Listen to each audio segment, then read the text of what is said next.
My father raised his glass before I could even sit back down.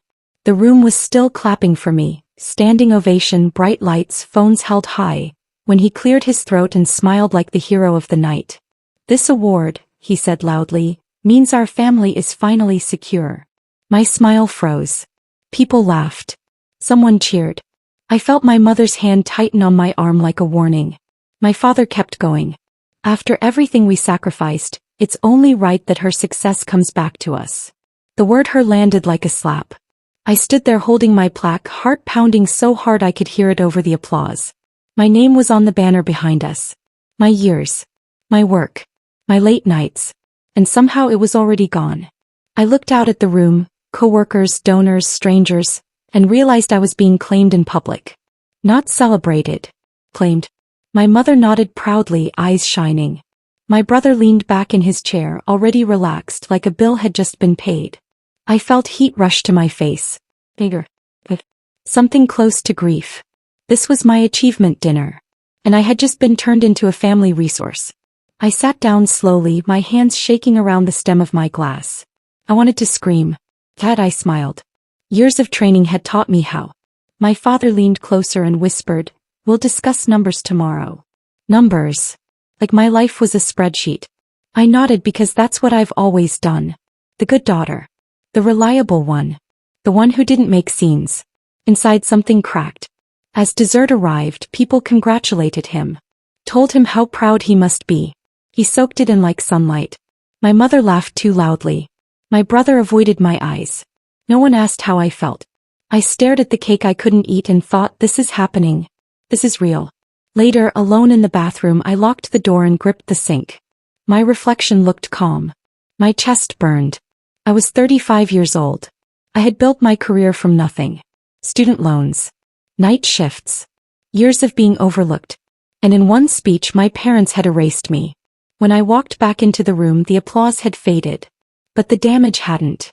My name is Naomi. I grew up in a small house where gratitude was currency and guilt was discipline. My parents weren't cruel. They were demanding in a quiet way. Sacrifice was always expected, never thanked. Love came with conditions I didn't understand until much later.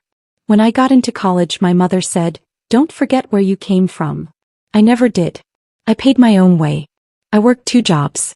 I sent money home when I barely had enough for groceries. Every promotion came with a new request. They called it family support. I called it love. By my early 30s, I was exhausted but proud. I had carved out a life that felt solid. This award, tonight, was proof that it mattered. That's why the betrayal cut so deep. It wasn't just the money they wanted. It was control. They assumed my success belonged to them because I belonged to them. As I always had. As I watched my father shake hands and accept praise that wasn't his, a thought slipped in quietly, almost politely. What if I stopped letting them? The confrontation came before breakfast. My mother knocked on my hotel door like nothing had happened. She walked in smiling, already holding her phone. "We made a list," she said. My father followed, calm and confident. My brother stayed silent, scrolling. My mother read numbers aloud. Business plans. Debts. Renovations. I waited until she finished. "I can't do that," I said. The room went cold. My father's smile vanished. "You can." "You will." "I won't," I said, my voice steady despite the fear crawling up my spine. My mother laughed sharply. "Don't be dramatic."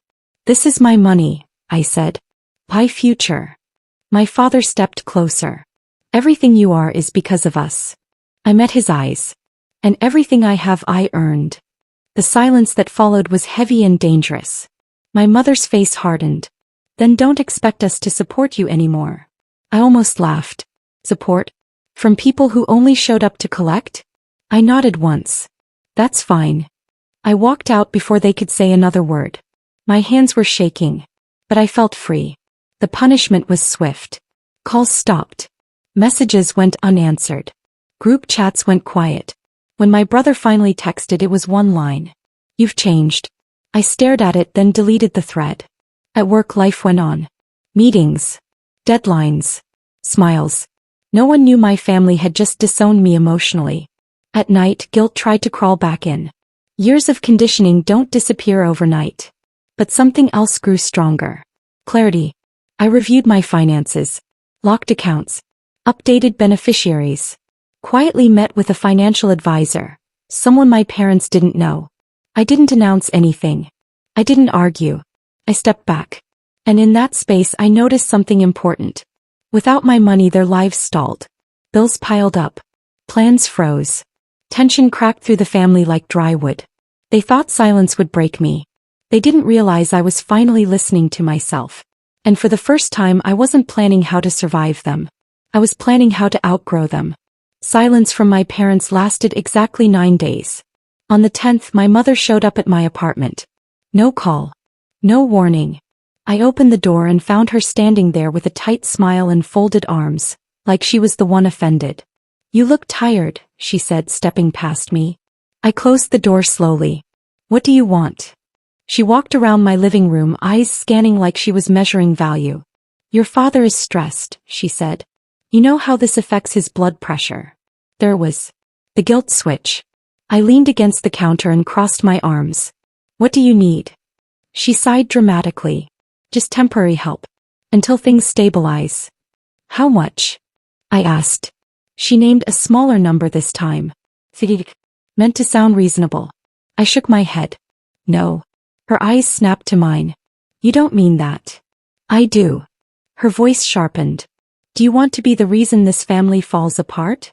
I studied her face. For the first time I saw fear under the anger. Not fear of losing me. Fear of losing access.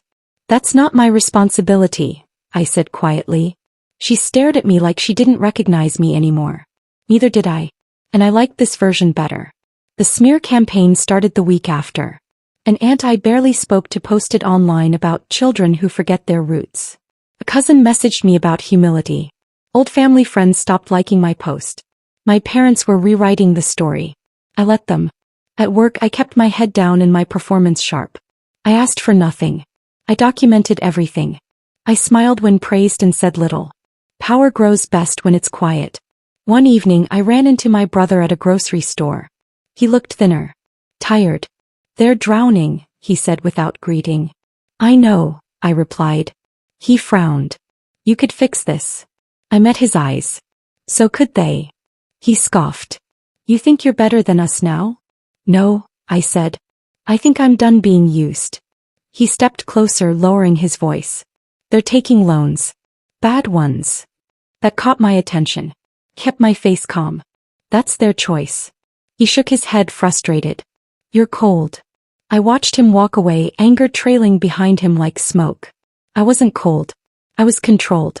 And control was something my family had never prepared for. The call came late at night. My father's number. I let it ring. Then voicemail. His voice sounded tired. "Older. We need to talk," he said. "This has gone far enough." I deleted it. The next day a certified letter arrived. Formal. Legal. I read it twice. They were demanding repayment for financial support they claimed to have given me over the years. Support that never existed. I laughed once, short and sharp. Then I called my lawyer. Not to fight. To prepare. Over coffee she explained how weak their claim was. No records. No agreements. Just entitlement dressed as obligation. "They're bluffing," she said. "They're desperate." I nodded. Good. That night I slept better than I had in weeks. Because now it was official. They had crossed a line. And once that happens the rules change. I stopped reacting. That was the part that scared them most. No replies. No explanations. No emotional texts they could twist. Instead I focused on expansion. I accepted a leadership role I'd been offered months earlier. Bigger scope. Bigger visibility. Bigger pay. I didn't announce it to my family. They found out through someone else. My brother showed up again uninvited. "They're furious," he said. "You're moving on like nothing happened." I looked at him calmly. "I am." He hesitated. "They say you owe them respect." I smiled slightly. "Respect isn't obedience." He looked at me like he wanted to argue but couldn't find footing. Before leaving he turned back. "If this ends badly, don't say we didn't warn you." I closed the door gently. It was already ending badly. Just not for me. The first crack appeared at a family gathering I didn't attend. I heard about it later. My father argued with my uncle over money. Voices were raised. Accusations flew. Someone mentioned my name. The room split. Sides formed. Without my money smoothing things over, old resentments surfaced. Debts were exposed. Lies unraveled. I watched from a distance as the structure I once held together started to sag. I didn't celebrate. I observed. That night, I poured myself a glass of wine and stood by the window, city lights blinking below. For years I thought walking away would destroy me. Instead it gave me perspective. I wasn't their foundation. I was their shield. And now that it was gone, they were facing each other. Soon they'd face themselves. And when they did, there would be nothing left to take from me. I learned the truth by accident. A former family friend ran into me after work and hugged me too tightly. I didn't know it was that bad, she whispered. What was that bad? I asked. She hesitated. Then said it. My parents had been telling people they funded my education. That they mortgaged their future so I could succeed. That I had turned my back on them after using them. I felt my stomach drop. They weren't just angry. They were rewriting history. That night I opened old folders. Bank statements. Tuition receipts. Loan records. Years of proof. I scanned everything. Not to expose them. Yet. I stored it carefully, labeled, backed up twice. The long game isn't loud. It's patient. The next morning my lawyer confirmed what I already suspected. They're setting up a narrative, she said. In case this goes public. I nodded. Then I'll let them finish. Because the more they exaggerated, the easier it would be to dismantle. I wasn't going to shout my truth. I was going to document it. And let it speak when the time was right. The pressure shifted. Instead of silence, they tried shame. A handwritten letter arrived from my father. Emotional. Carefully worded. He spoke of legacy. Of family honor. Of disappointment. Not once did he apologize. I read it twice, then placed it in a drawer.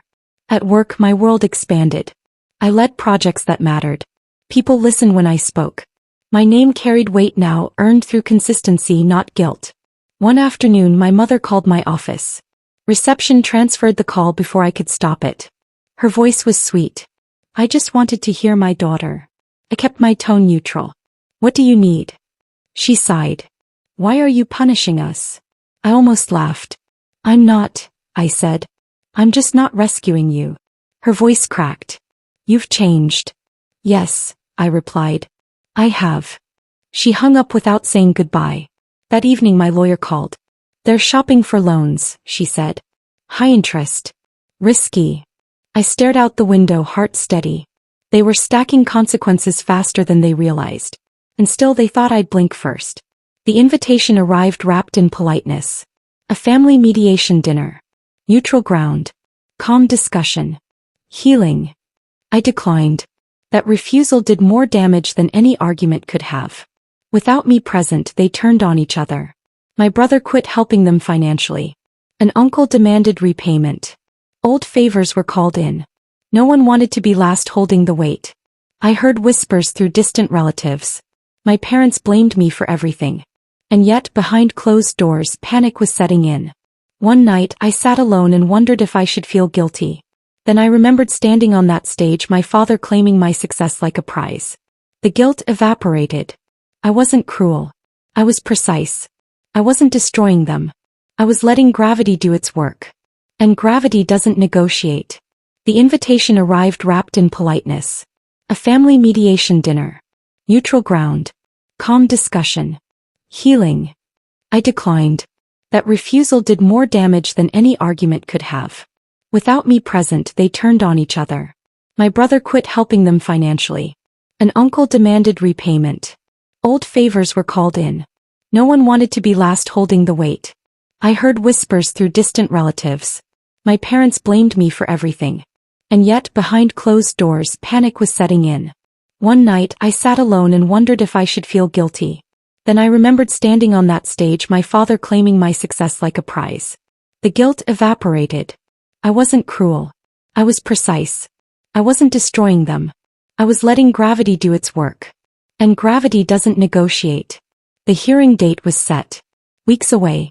My parents were unraveling. Publicly they spoke of betrayal. Privately they begged others for help. No one stepped forward. I prepared quietly. Every document, every receipt, every transfer, every year accounted for.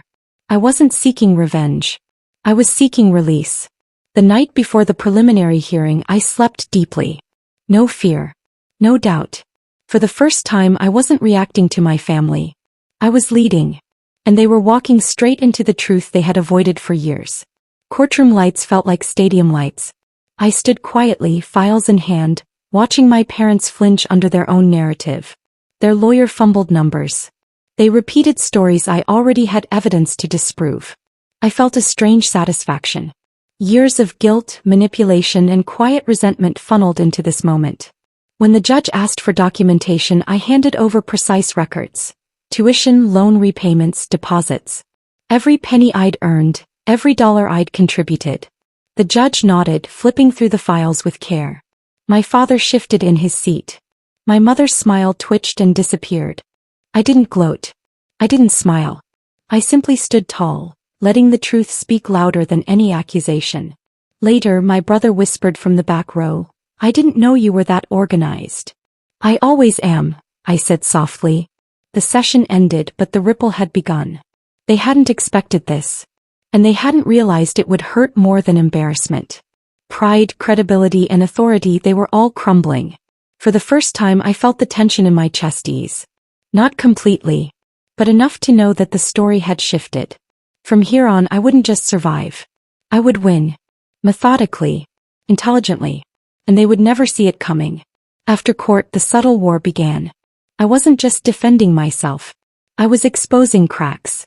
Business acquaintances of my parents called me cautiously. Friends who once praised their wisdom began questioning decisions. Family allies were silent. The psychological weight of their arrogance started to show. One afternoon, I received a message from a distant cousin. "Are you really handling this all alone?"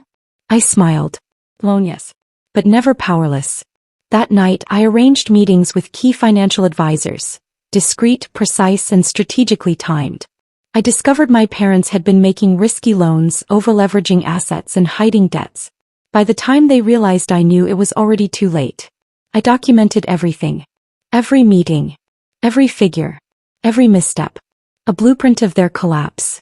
I didn't act impulsively. Patience was my weapon.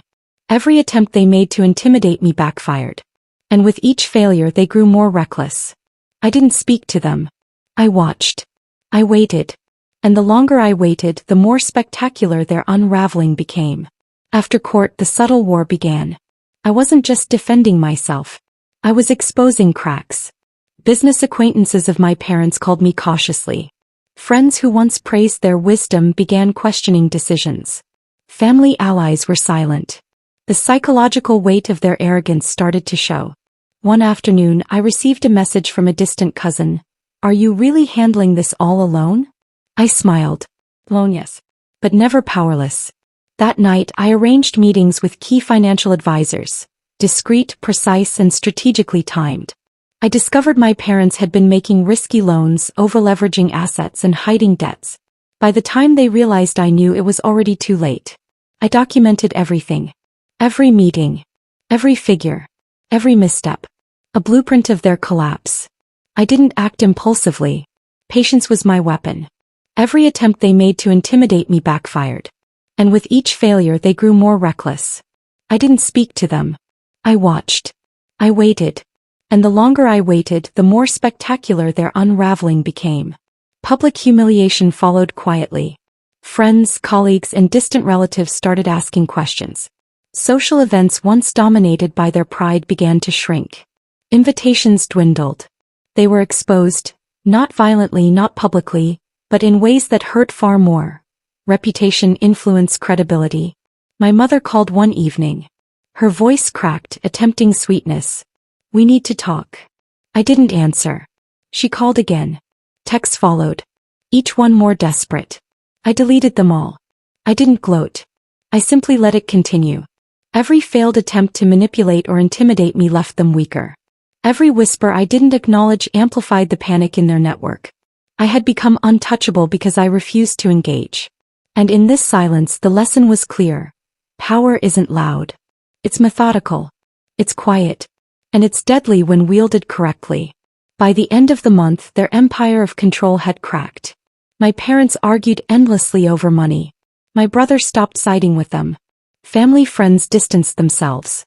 Contractors threatened lawsuits. I watched quietly. No interruptions. No confrontations. No emotional displays. The culmination of years of manipulation, entitlement, and assumed superiority had reached its tipping point. And through it all I was untouched. The court case loomed, but it no longer felt like a battle. It felt like an inevitability. I poured a glass of wine and stood at my window, city lights blinking below. A deep sense of calm settled over me. I hadn't sought revenge. I had sought justice. And now the stage was perfectly set for the final act. The courtroom was silent as the judge called the session to order. My parents sat stiffly, avoiding my gaze. Their confidence had vanished, replaced with quiet panic. I handed over the final bundle of records. Every transaction, every loan, every financial decision meticulously documented. My hands didn't shake. My heart didn't race. Years of preparation had led to this precise moment. Their lawyer stammered when questioned about the missing contracts and unpaid obligations. My mother's jaw tightened and my father's hands shook slightly as he muttered under his breath. I didn't gloat. I didn't smile. I only sat calm, letting the evidence speak. The judge's voice was firm. Based on the documentation presented, the claims against Naomi are dismissed.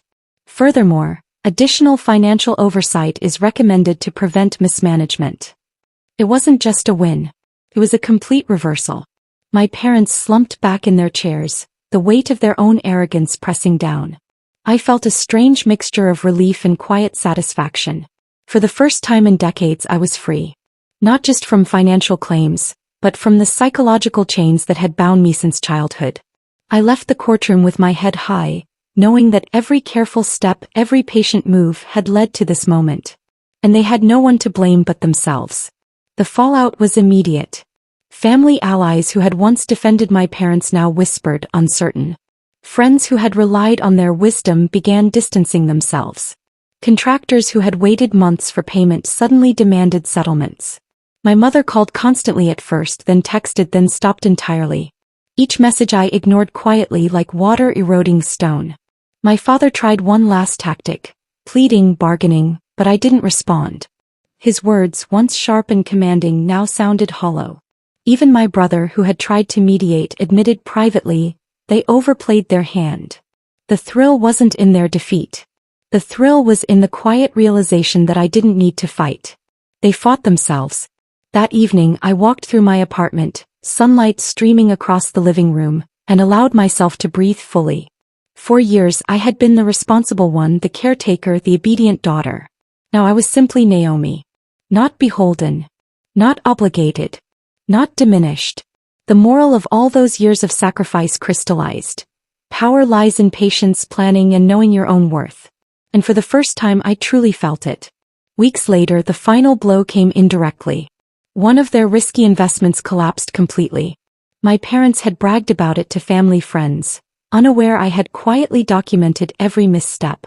When the collapse became public, the social humiliation was swift. People they relied on for credibility abandoned them. Contractors who had extended credit demanded immediate repayment. Their network, once solid, dissolved under scrutiny. My father's reputation crumbled. My mother's influence evaporated. Every public smile they once used to command respect now appeared desperate and hollow. I stayed silent. I didn't gloat. I let the truth do the work. And then came the final twist. The bank froze one of their accounts due to irregularities. They were trapped by the very financial arrogance that had sustained them for decades. I learned all this not from confrontation but observation. For years I had been painted as selfish, cold, ungrateful. Now the irony hung thick in the air.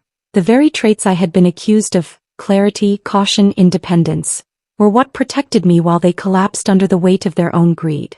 And just like that, the underdog became untouchable. I watched their pride shatter quietly, like glass falling into silence. Relatives whispered about them. Friends avoided invitations. Contractors demanded accountability. My parents argued behind closed doors, blaming each other. Every plan they had counted on for decades was gone. Yet I didn't celebrate. I walked through my home, sunlight hitting the shelves filled with books, personal mementos and photos of travels I'd earned on my own. I realized I had built something real. My life, my legacy, my stability. The greatest victory wasn't revenge. It was self-preservation and recognition of my own worth. I finally allowed myself to laugh quietly, sipping wine at the kitchen counter. For decades I had believed that saying no was dangerous. Now I understood, saying no was freedom. Freedom from manipulation, freedom from expectation, freedom from people who saw me as a resource instead of a person. For the first time I felt complete. Not because they fell but because I rose. Months later I walked through a park near my apartment. Children played, dogs ran, sunlight painted everything golden. I thought back to the achievement dinner, the first moment of betrayal. The public claiming of my success, the pressure, the guilt. It all felt distant, like a lesson etched in sharp ink. I had survived. I had planned. I had won. And I hadn't broken. My parents were gone from my life. Quietly, without confrontation, without apology. They had nothing left to take from me and nothing to teach me. I smiled truly, freely for the first time in decades. The moral was clear. Your worth is not dictated by others. Your success is yours alone. Protect it. Honor it. And never let anyone treat it like a resource to be claimed. I walked on, sun warming my face, head high, heart calm. I was free. I was untouchable. And I would never forget the lesson. Some victories are quiet, methodical, and perfect. Because power is not in rage. It's in patience, intelligence, and knowing your own value.